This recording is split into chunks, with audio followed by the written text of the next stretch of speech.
Alright guys, today I'm going to be showing you how to tie my favorite tie knot, the double four-in-hand. Now a double four-in-hand is exactly like your simple and classic four-in-hand knot, except it's got one extra loop around, which means you have to start with the wide end of the tie a lot longer than the narrow end.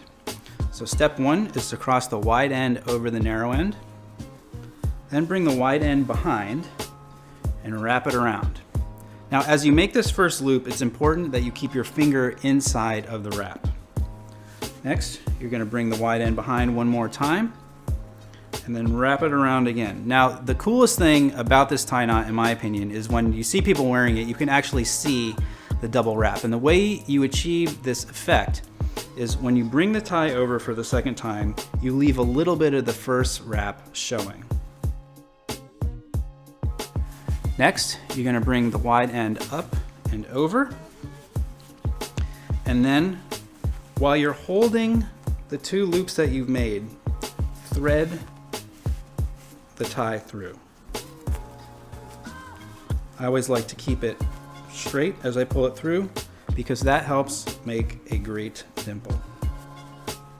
So tighten the knot, adjust it, and that is how it's done. Now one thing that I like to do with the double four-in-hand is to take the narrow end and give it a little tug so it peeks out from behind the wide end. I like how that kind of offsets the pattern a little bit, and it gives the tie a little bit of a unique look and different texture in a way.